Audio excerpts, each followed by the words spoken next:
अंज news media में आपका स्वागत है।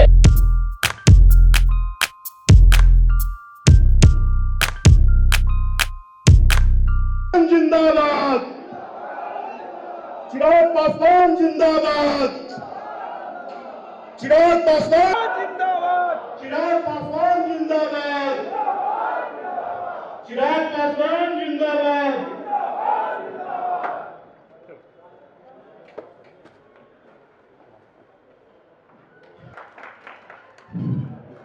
चिराग पासवान जिंदाबाद, चिराग पासवान जिंदाबाद, चिराग पासवान जिंदाबाद।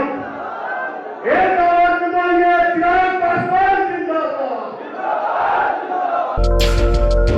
चिराग पासवान बुढ़ापे की लाठी, चिराग पासवान बुढ़ापे की लाठी, चिराग पासवान बुढ़ापे की लाठी, चिराग पासवान बुढ़ापे की लाठी, चिराग पासवान बुढ़ापे की लाठी, चिराग पासवान बुढ़ापे की लाठी, चिराग पासवान बुढ़ापे की लाठी, चिराग पासवान बुढ़ापे की लाठी, चिराग पासवान बुढ़ापे की लाठी, चिराग। एलजेपीआर की सुप्रीमो चिराग पासवान ने बिहार बदलने की ऐलान की है। चिराग पासवान अपने संबोधन में कहे कि बिहार को बदलने के लिए हमारी एकजुट टीम मौजूद है। टीम की चट्टानी एकता से बिहार को बदलेंगे। चिराग ने ठाना है कि बिहार को बदलना है। इसके लिए वे पूरी चट्टानी एकता के साथ बिहार में दौरे पर चल रहे हैं और बिहार बदलना उनका लक्ष्य है। वे कहते हैं कि बिहार को बदलने के लिए हमारी पार्टी पूरे बिहार में मजबूत हो रही है। युवा सांसद सह एलजेपीआर के सुप्रीमो चिराग पासवान ने कहा कि हम कर्मचारियों की पेंशन की जो मांग है वो बिल्कुल उनकी वाजिब मांग है और उस वाजिब मांग को लेकर मैं भी उनकी आवाज को बुलंद करता हूँ। ये वाक्य है एलजेपी सुप्रीमो युवा सांसद चिराग पासवान की। वे कहते हैं कि पेंशन के लाभ मांग रहे कर्मचारियों के साथ हूँ मैं और उनके साथ कदम में कदम मिलाकर मैं चलूंगा। एलजेपीआर के सुप्रीमो चिराग पासवान कहते हैं कि जब बिहार में हमारी सरकार बनेगी तो हम सबसे पहले पेंशन योजना को लागू करेंगे और पूरी मजबूती से लागू करेंगे ताकि कर्मचारियों को उनके जीवन में कभी दिक्कत ना आए। जो कर्मचारी काम कर रहे हैं उनके लिए, उनके जीवन के लिए मैं सहारा बनूंगा। कर्मचारियों के बुढ़ापे का मैं लाठी बनूंगा। यह संकल्प है युवा सांसद चिराग पासवान का। वे कहते हैं कि हम बुढ़ापे का सहारा बनेंगे उन कर्मचारियों का जिन्हें पेंशन नहीं मिल रहा है। मैं उन्हें पेंशन दिलाने का वादा करता हूं, लेकिन जब हमारी सरकार बिहार में बनेगी तो सबसे पहले हम पेंशन योजना को बिहार में लागू करेंगे जिससे कि पेंशन से कर्मचारियों को लाभ मिलेगा, उनका जीवन गुलफुल होगा। तो मैं इस तरह से मैं कर्मचारियों के वर्षों से उपेक्षित उन कर्मचारियों का मैं बुढ़ापे का सहारा बनूंगा, यही संकल्प लेता हूं। और ये संकल्प लिए हैं युवा सांसद सह एलजेपीआर की सुप्रीमो चिराग पासवान। एक सभा में कहा कि हमारी सरकार सत्ता बनाने के लिए पूरे बिहार में घूम रही है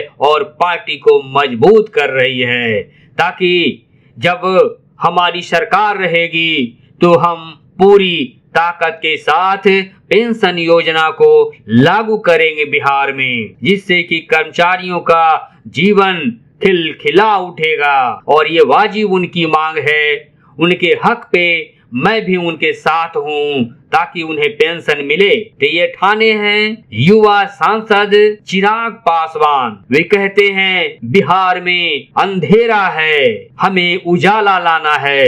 जो मैं उजाला लाऊंगा उससे बिहार प्रकाशित होगा, ऊर्जावान होगा। और बिल्कुल जो लक्ष्य है बिहारी फर्स्ट, बिहार फर्स्ट, उसे मैं धरातल पर उतारूंगा ताकि बिहार का जनमानस खिलखिला उठे और उन्हें पूरी सुविधा के साथ मैं उन्हें जीवन में मुस्कान दूंगा। और इस कार्य के लिए तत्पर हैं उनकी पूरी टीम। प्रदेशवासियों ने युवा सांसद सह एलजेपी-आर के सुप्रीमो चिराग पासवान पर अपना भरोसा जताया है, विश्वास जताया है। यही वजह है कि चिराग पासवान के सभाओं में भीड़ जुटने लगी है, भीड़ की तांता लगने लगी है, क्योंकि चिराग ही बिहार की अब उम्मीद दिख रहे हैं। तो बिहार के उम्मीद वाले चेहरे चिराग पासवान को लोग उम्मीद करने लगे हैं, उन पर भरोसा जताने लगे हैं कि ये बिहार के भविष्य हैं। चिराग को बिहार के भविष्य के रूप में देखा जा रहा है। सपना ये भी है कि वे बिहार के एक न एक दिन मुख्यमंत्री बनेंगे, ऐसे भी सुर्खियां सभाओं में आती है। एलजेपी-आर के सुप्रीमो सह युवा सांसद बिहार के मुख्यमंत्री के युवा चेहरे के रूप में हैं, जिन पर बिहार की जनता भरोसा जता रही है, विश्वास कर रही है कि उनके आने से बिहार में परिवर्तन होगा और बिहार बदलेगा, जिससे कि बिहार फर्स्ट और बिहारी फर्स्ट होगा। लेकिन जो शब्द का प्रयोग किया, उन्होंने कहा कि कर्मचारियों का मनोबल इतना गिर गया है कि धीरे धीरे कॉर्पोरेट अपनी जगह बना रहे हैं और दुनिया में ये साजिश चल रही है कि मजदूरों का शोषण जितना अच्छा होगा, पूंजी उतना ही बड़े पूंजीपतियों को प्राप्त होगा। तो ये उसी का एक हिस्सा है और 2004 से ये लागू है। हमारे नेता ये महसूस करते हैं और महसूस करना भी चाहिए। इसलिए इस स्वर्गीय रामविलास पासवान, जिसके नाम पर यह पार्टी है, जिस विभाग को उन्होंने मंत्री के रूप में देखा, उनके चश्मे में पहला फोकस का बिंदु रहा है मजदूर।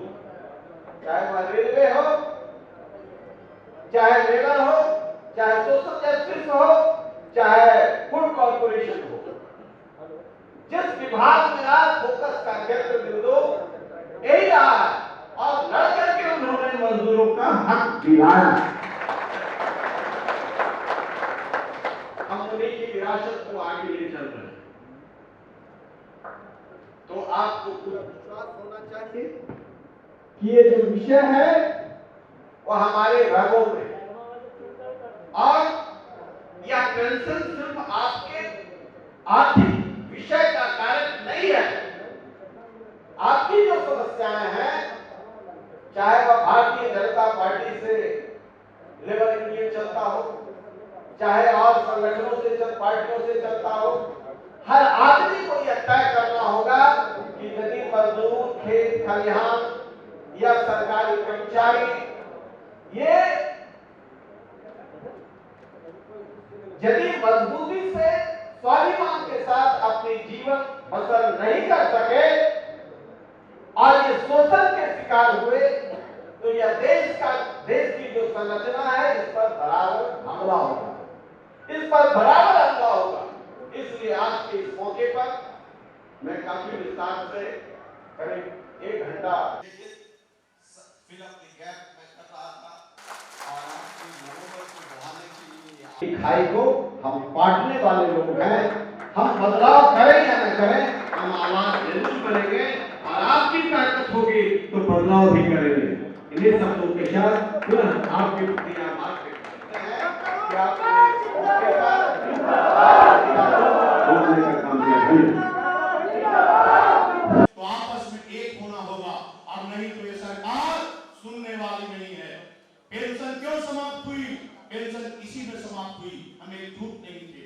उन्होंने सारी बातों को रखा, जॉर्ज साहब ने क्या कहा उस बात को समझना होगा। इन सब बातों को ध्यान में रखते हुए मैं आदरणीय चिराग पासवान जी बैठे हुए हैं। मैं पटना विश्वविद्यालय का छात्र पार्टी को संभाला, हम लोगों को संभाला, इस बिहार के लिए अपने आप को त्याग दिया।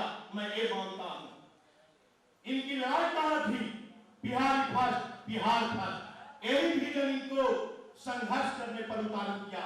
हमारी लड़ाई को इन्होंने लड़ा। आज ये भी लोग पेट सरकार में होते, आज इनके पास भी संघर्ष के सिवा एसी में बैठकर ये भी बैठे हुए होते। लेकिन आज अगर ये रोड पर है, आज ये लड़ रहे हैं, तो ये हमारी लड़ाई लड़ रहे हैं। कर्मचारी भाइयों, आपको समझना होगा ये लड़ाई अकेले की नहीं है, ये चिराग पासवान की लड़ाई नहीं है, ये लड़ाई है मजदूरों की, ये लड़ाई है कर्मचारियों की। दुनिया के मजदूरों को तुमको एक होना होगा जो पार्टी का निर्वाह करेगा, जो कर्मचारियों की बात करेगा, वही देश पर राज करेगा। साथियों, स्वर्गीय रामविलास पासवान जी सरकारी सेवा में थे, उन्होंने उस सेवा को त्याग किया, नौकरी को त्याग किया, जन सेवा में लग गए। वो भी आज बड़ा अधिकारी होते, लेकिन उन्होंने राजनीति को चुना, लोगों के दर्द को समझा, लंबा राजनीति सफर किया। हमारे विभाग के मंत्री भी रहे, उन्होंने विभाग में क्रांति लाई। उस समय टेलीफोन नहीं था, मोबाइल नहीं था। उस क्रांति को अगर किसी ने पूरे हिंदुस्तान में फैलाया तो स्वर्गीय रामविलास पासवान जी थे।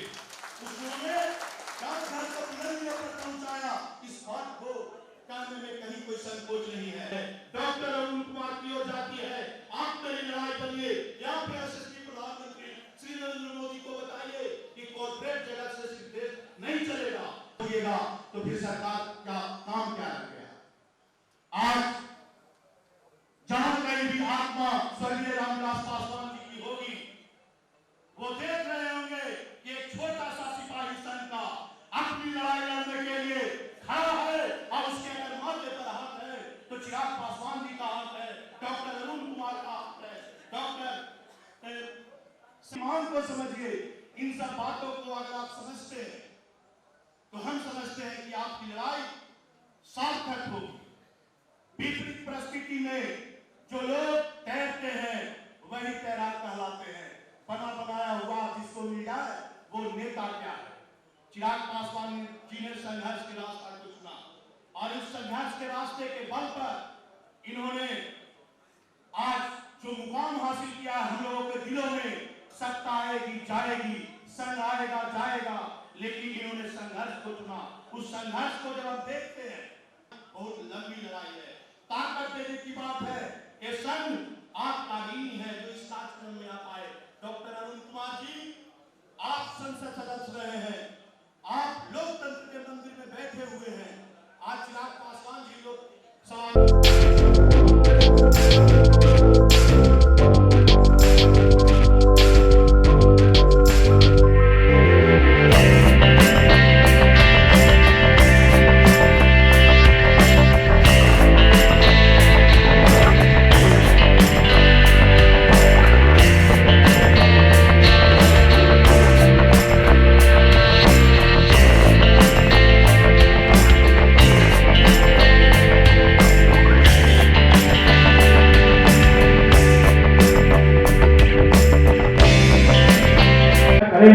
जोरदार तालियों से स्वागत, अभिनंदन ये संघ आपका करता है।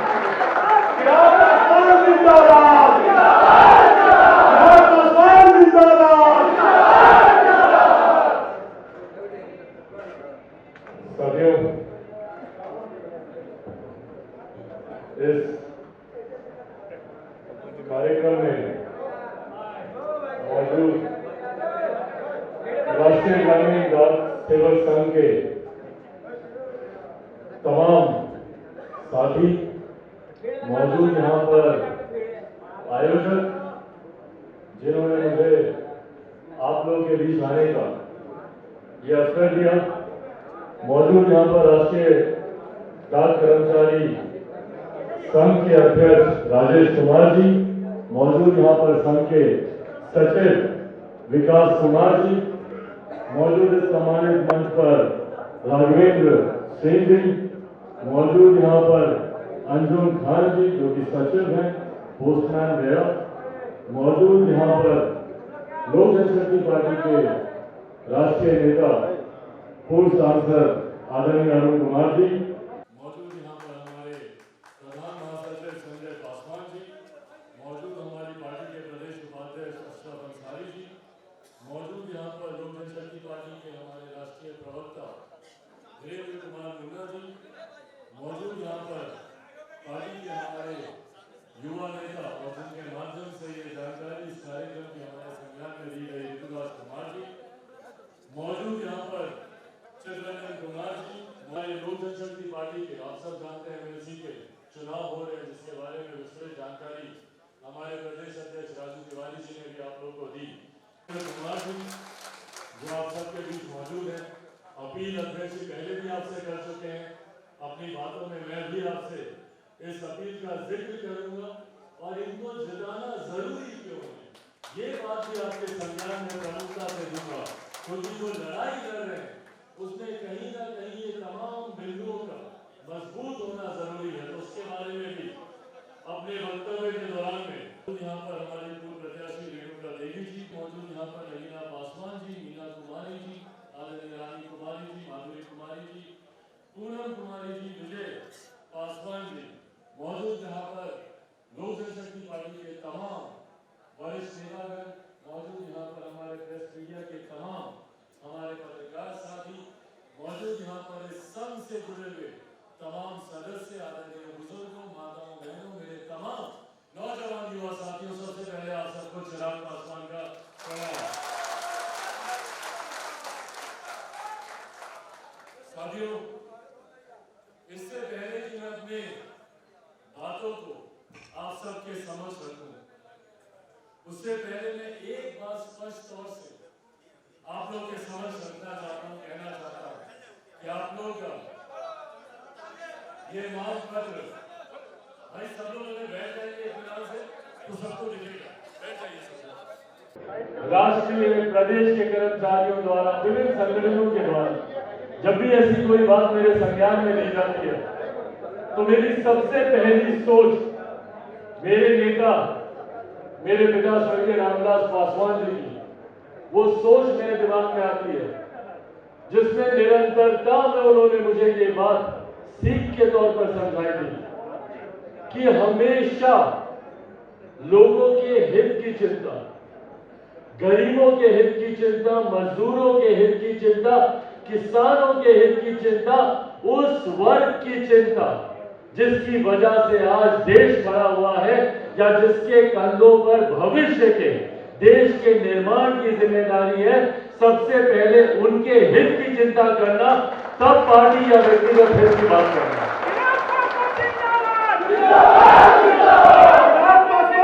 और उन्होंने ये सीख सिर्फ अपनी बातों से मुझे नहीं दी, उनकी कार्यशैली में भी हम लोग को देखने को मिला। अनेक मौके उनके जीवन में ऐसे आए जहां पर उन्होंने अपना व्यक्तिगत हित, अपना राजनीतिक हित, पार्टी का हित, तमाम बातों को उन्होंने दरकिनार किया और उन्होंने राष्ट्र, उस वर्ग की चिंता पहले की जिस वर्ग की वजह से आज देश हम लोग का मजबूती से खड़ा है। उन्होंने अगर कभी कड़े फैसले लेना भी जरूरी समझा तो उन्होंने उन फैसलों को लिया, और जिसका सबसे बड़ा उदाहरण है आज जब मैं यहाँ आप लोगों के बीच मौजूद हूँ। आप लोगों के विभाग की वही जिम्मेदारी कई लंबे समय तक हमारे नेता के पास थी, और उसके बाद जब उस विभाग की जिम्मेदारी से व्यक्ति भी अपने पद से इस्तीफा देने से पहले करोड़ों बार सोचेगा और संभवतः नहीं दे पाएगा। अपनी जिम्मेदारी, अपने परिवार की जिम्मेदारी, विभिन्न तरीके की और चिंताओं को मद्देनजर रखते हुए इतना बड़ा फैसला नहीं उठा पाएगा। पर हमारे नेता गर्व होता है मुझे कि जब हमारे नेता स्वर्गीय रामविलास पासवान जी को लगा कि उनकी नीति, उनके विचारों, उनके सिद्धांतों के साथ समझौता हो रहा है तो एक क्षण नहीं लगाया उन्होंने और केंद्रीय मंत्री पद से उन्होंने इस्तीफा देने का काम। ये बात, ये उदाहरण आप लोग के समक्ष सिर्फ इस विश्वास को जताने के लिए रख रहा हूं कि विश्वास आपके अंदर हो कि उसी नेता का खून मेरी रगों में भी है, उन्हीं का अंश हूं, उन्हीं के संस्कार मुझ में भी है। आज हकीकत है कि अगर चिराग पासवान को सत्ता की राजनीति करनी होती, अगर मुझे ऐशो आराम की जिंदगी जीनी होती, तो मुझे लगता है कि आप सब भी इसके गवाह बनेंगे और तमाम हमारे बुद्धिजीवी वर्ग के लोग जो पत्रकार यहाँ पर मौजूद हैं, आप सब भी इस बात को मानेंगे कि मेरे लिए बहुत आसान था, मेरे लिए बहुत आसान था अगर मुझे सत्ता का सुख, सत्ता का लालच, सत्ता का लोभ अगर होता, तो मुझे सिर्फ मौजूदा मुख्यमंत्री नीतीश कुमार जी और उनकी गलत नीतियों के सामने जाकर नतमस्तक होना था। मैं अगर उनके सामने नतमस्तक हो जाता, तो आज न सिर्फ चिराग पासवान एक केंद्रीय मंत्री की हैसियत से आप लोग के समक्ष मौजूद होता, बल्कि मेरी पार्टी के कई विधायक मंत्री पद पर यहाँ पर मौजूद होते और उनकी गलत नीतियों का समर्थन कर रहे होते। पर हकीकत है कि चिराग पासवान सत्ता के लिए नहीं है। मेरी लड़ाई बिहार पर राज करने की नहीं, मेरी लड़ाई बिहार पर नाश करने की। बिहार के खोए हुए गौरव, बिहार के खोए हुए स्वाभिमान को वापस लाने की मेरी लड़ाई है। मैं जिस लड़ाई को लेकर आगे निकला हूं, बिहार फर्स्ट, बिहारी फर्स्ट का, कि जिस विजन के साथ मैं आगे बढ़ा हूं, जहां पर मैं चाहता हूं कि भैया मेरे ही प्रदेश में तमाम तरीके की सुख सुविधाएं हम बिहारियों को मिले, पर बिहारियों को सुख सुविधाएं मिलना तो दूर की बात है, बिहारी शब्द तक को गाली बनाने का काम किया गया। आज आप दूसरे प्रदेशों में चले जाइए, वहां पर जाइए, जाकर देखिए किस तरीके से बिहारियों के साथ बर्ताव किया जाता है। जब हम लोग को गाली देनी होती है तो कोई ये नहीं देखता भैया कि हम अपर कास्ट के बिहारी हैं, कि हम दलित बिहारी हैं, कि हम मुसलमान बिहारी हैं, कि हम पिछड़ा वर्ग के बिहारी हैं, कि अति पिछड़ा वर्ग के बिहारी हैं। हम से बिहारी हैं और एक बिहारी बोलकर आपके ऊपर लाठी चलाई जाती है दूसरे प्रदेशों में, दिल्ली में, मुंबई में। पर चिंता की बात यह भैया कि क्यों जाना पड़ता है हम बिहारी को दूसरे प्रदेश। मैंने आज तक कभी नहीं सुना कि कोई दिल्ली का लड़का बिहार आता हो शिक्षा के लिए, या कोई मुंबई का लड़का बिहार आता हो रोजगार के लिए। सिर्फ हम बिहारियों को ही दूसरे प्रदेश जाना पड़ता है शिक्षा के लिए, रोजगार के लिए। बुजुर्गों को मैं देखता हूँ दिल्ली में इसके सामने लाइन लगाकर खड़े रहते हैं दिनों दिन तक डॉक्टर से मिलने के लिए। क्यों ये सुख सुविधाएं, ये परिस्थितियां हमें हमारे प्रदेश में नहीं मिलती। भाई भारत एक साथ आजाद हुआ, भारत के तमाम प्रदेश एक साथ आजाद हुए, तो क्या कारण है कि कहीं दिल्ली मुंबई जैसे चमचमाते शहर बने और दूसरी तरफ हमारा बिहार प्रदेश जो आजादी के 75 साल के बाद भी पिछड़ा प्रदेश कहलाता है। आज भी मूलभूत जरूरतों के अभाव से हम लोग जूझ रहे हैं। जहां दूसरे प्रदेशों में हम लोग बात करते हैं भैया कि मल्टीप्लेक्स कैसे बने, तो IT job, IT sector, educational hub कैसे बने, तो मेट्रो कैसे है, मेट्रो ही नहीं बुलेट ट्रेन कैसे है, ये सोच होती है दूसरे प्रदेशों में विकास की। और वहीं जब बिहार अपने विकास की बात करता है तो हमारी सोच सीमित हो जाती है कि मेरे आंगन में चापाकल कैसे बने, मेरे घर में बिजली कैसे आए, मेरे घर के सामने नली कैसे बने, गली कैसे बने। ये हमारी सोच आकर सीमित हो जाती है। कौन बात कर रहा है आज की तारीख में हमारे बेरोजगार युवाओं की? कौन बात कर रहा है उनको बेहतर जीवन देने की? आज रोजगार के नाम पर ना के बराबर अवसर उपलब्ध है हमारे प्रदेश में, पर जब चुनाव आते हैं तो वादे बड़े बड़े किए जाते हैं, 19 लाख रोजगार दिया जाएगा, तो फलाना तो ढिमकाना। पर हकीकत है कि आईटी जॉब, आईटी सेक्टर के नाम पर कोई सुविधा नहीं है हमारे प्रदेश में। और जिस प्रदेश के मुख्यमंत्री स्वयं भैया भूगोल को जिम्मेदार मानते हैं हमारे मुख्यमंत्री, जानते हैं ना आप लोग, जो उन्होंने वक्तव्य दिया था कि भैया बिहार का भूगोल ऐसा है कि जिसकी वजह से यहाँ पे रोजगार नहीं मिल सकता। मुख्यमंत्री जी, बिहार के भूगोल में खराबी नहीं है, आपकी नीयत में खराबी है, इस वजह से बिहार में रोजगार नहीं है। आज हमारे बच्चों को दूसरे प्रदेश जाना पड़ता है, कोटा जाते हैं हमारे बच्चे पढ़ने। संभवतः आप में से भी कई परिवार के लोग होंगे जिनके बच्चे दूसरे प्रदेशों में जाकर पढ़े होंगे। क्यों ये परिस्थिति बनती है? बिहार का एक ऐसा सक्षम परिवार नहीं है जो थोड़ा सा भी सक्षम होता है तो सबसे पहले अपने बच्चों को बाहर भेजता, अपने बच्चों को शिक्षा के लिए बाहर भेजता, और उसके बाद विडंबना, बच्चे वहीं पे शिक्षा हासिल करते हैं, वहीं पे रोजगार करते हैं, वहीं पे घर खरीदते हैं, शादी करते हैं, बच्चे पैदा करते हैं और फिर उम्र भर दूसरे प्रदेश छोड़ के रह जाते हैं। और हमारे प्रदेश में कब आते हैं? जब छठ होती है, होली होती है, दिवाली होती है, बस सिर्फ इतना रिश्ता है। इस रिश्ते को काटने का जिम्मेदार कौन है? बिहारी शब्द को अपमानित करने का जिम्मेदार कौन है? भाई मेरी कोई व्यक्तिगत लड़ाई नहीं है मुख्यमंत्री नीतीश कुमार जी से, पर मेरे लिए ये तमाम बातें चिंता का विषय है कि भैया क्यों मुख्यमंत्री जी से जब सवाल करो तो जवाब मिलता है कि अरे जाओ जाके पूछो अपने बाप दादा से कि 15 साल पहले का बिहार कैसा था। नहीं फर्क पड़ता मुझे कि 15 साल पहले का बिहार कैसा था, नहीं पूछना मुझे कि 15 साल पहले का बिहार कैसा था। भाई आज की तारीख में मुझे आपसे पूछना है क्योंकि पिछले 15 साल से आप मुख्यमंत्री हैं। आप बताइए कि 15 साल में आपने बिहार को क्या दिया। आज यहाँ पर अगर हम लोग एकजुट हुए हैं, इकट्ठे हुए तो क्यों हुए हैं भैया? तो सबसे पहले याद आते हैं और तो और अपने कार्यों से हटकर जब इनकी सेवाओं में जब और जिम्मेदारियां जोड़नी होती हैं तो हमारे तमाम डाक कर्मचारी को याद आते हैं या और तमाम विभागों के सरकारी कर्मचारी को याद आते हैं। भाई बैंकिंग का काम भी आपसे कराएंगे, डाकिया का काम भी आपसे कराएंगे, तमाम तरीके की सूचना का आदान प्रदान जिम्मेदारी सब आपकी। पर जब आपके अधिकारों की बात होगी तो मुख्यमंत्री एक अनन्य मार्ग के दरवाजे खिड़की सब लगा देंगे। उस वक्त आपकी बातों को सुना नहीं जाएगा। पर यह भी बात हकीकत है विडम्बना, यही अगर चुनाव होते आज और आप लोग भी अगर उसमें वोटर होते तो सबसे पहले आपकी मांगों को सुना जाता। हर मंत्री यहाँ पर आता आप लोग के पास, मुख्यमंत्री स्वयं आपको बुलाते कि आइए बताइए आपकी बातें। पर क्योंकि चुनाव नहीं है तो कोई आपकी बातों को नहीं सुनेगा, कोई आपकी मांगों पर ध्यान देना तक जरूरी नहीं समझेगा। ये हमारे प्रदेश की राजनीति की व्यवस्था है। भाई पेंशन सुरक्षा का भाव देता है, जो बुजुर्गों को सुरक्षा का भाव देता है कि कल को भगवान न करे ऐसी परिस्थिति उत्पन्न हो जाती है कि जब वो सेवानिवृत्त हो तो उनको किसी के ऊपर आश्रित रहना ना पड़े। पूरी जिंदगी जिस स्वाभिमान के साथ उन्होंने काम करते हुए बिताई, अपने जीवन के अंतिम दिनों में भी उसी स्वाभिमान के साथ अपना सर ऊंचा कर वो अपने जीवन के अंतिम दिन सुख शांति और खुशी पूर्वक खुद जैसे बिताना चाहते हैं वैसे बिता पाए। उसके लिए ये छोटी सी मदद सरकार के द्वारा की जाती है जिसको पेंशन कहा जाता है।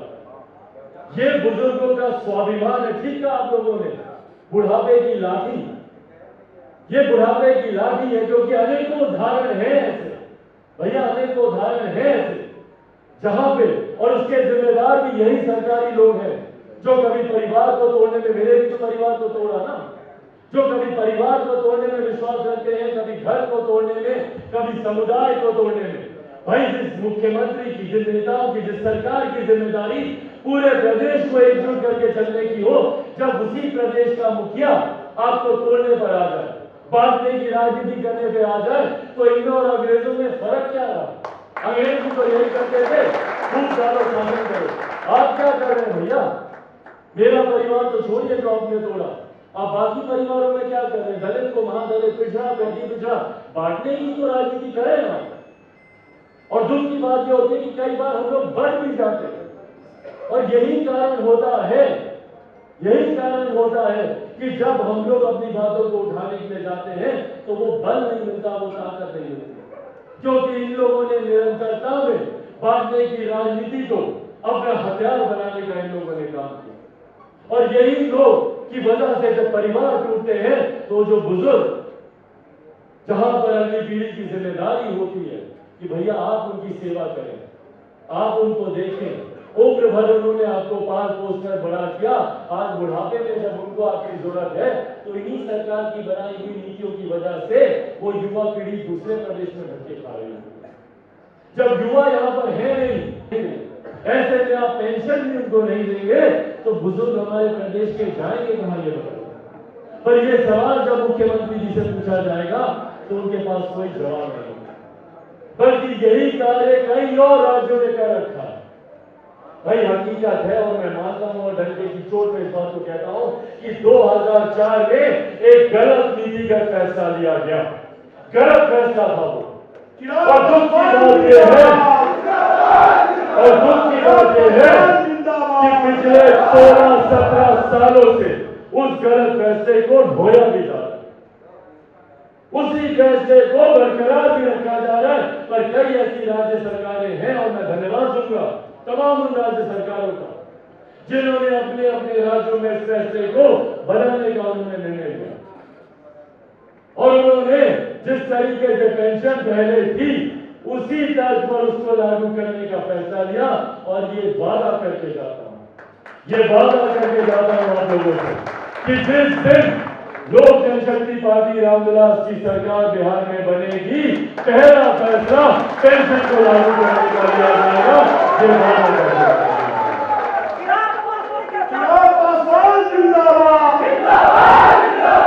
पुरानी पेंशन बहाल करो। जहां एक तरफ ये वादा आप लोगों से करके जाता हूं कि जिस दिन हम लोग की सरकार बनेगी, पुरानी पेंशन जिस तरीके से थी उसी सूरत में उसको बहाल किया जाएगा। साथ में ये विश्वास भी दिलाकर जाता हूं कि आपकी बातों को उचित लोगों तक आपकी मांग पहुंचे।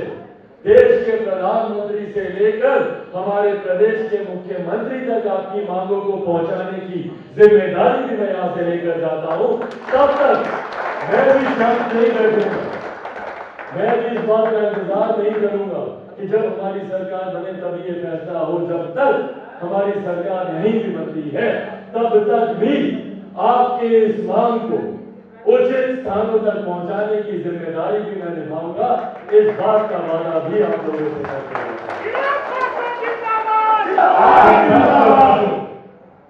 ये विश्वास और ये वादा मुझे आप लोगों से भी चाहिए।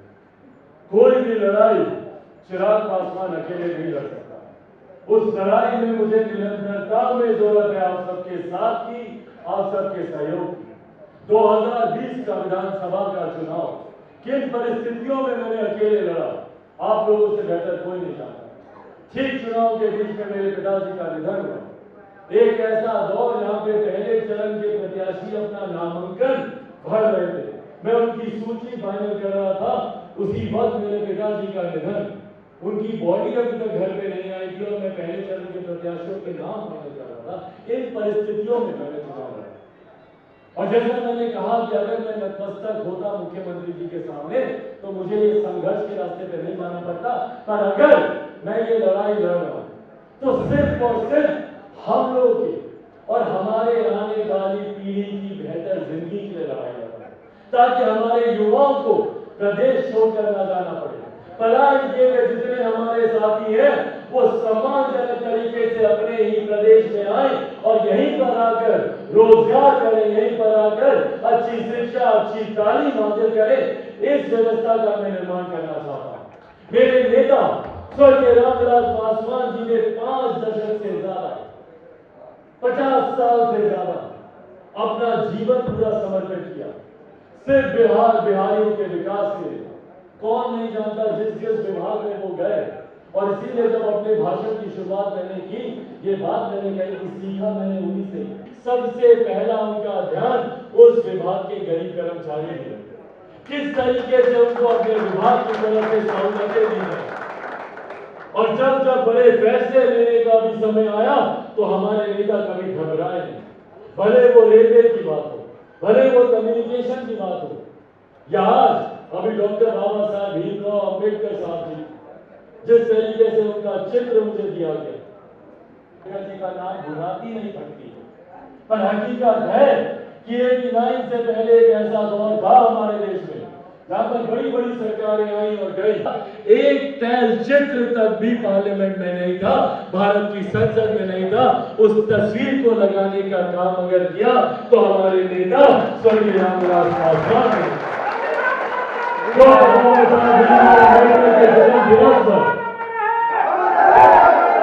उनके जन्म दिवस पर छुट्टी की घोषणा करने का काम हमारे नेता आदरणीय रामविलास पासवान जी ने भी किया। और जिस गर्व के साथ हम कहते हैं भारत रत्न डॉक्टर बाबा साहब भीमराव अम्बेडकर भारत रत्न, उनको दिलवाने का काम हमारे नेता आदरणीय रामविलास पासवान जी ने। कौन सी ऐसी जाति धर्म समुदाय जिसकी लड़ाई हमारे नेता ने ना लड़ी। आज पिछड़ा वर्ग क्यों नहीं लिखी, मंडल कमीशन की लड़ाई हमारे नेता आदरणीय रामविलास पासवान जी ने लड़ने का काम किया। ऊंची जाति से आने वाले गरीब वर्ग के लोगों को भी आरक्षण का लाभ मिले, इस बात की लड़ाई लड़ने का काम हमारे नेता आदरणीय रामविलास पासवान जी ने। आज मैं गया में मौजूद हूँ, भगवान बुद्ध की धरती, 9 भिक्षुओं को आरक्षण देने का काम हमारे नेता आदरणीय रामविलास पासवान जी ने। और आज सबसे बड़ा काम जो हमारे नेता आदरणीय रामविलास पासवान जी की देन है। आज जहां पर भी चुनाव होता है, सबसे पहले जिस योजना का जिक्र किया जाता है, प्रधानमंत्री गरीब जन कल्याण योजना का जिक्र किया जाता है, जिसके माध्यम से देश के 81 करोड़ गरीब लोगों को मुफ्त में राशन दिया जाता है।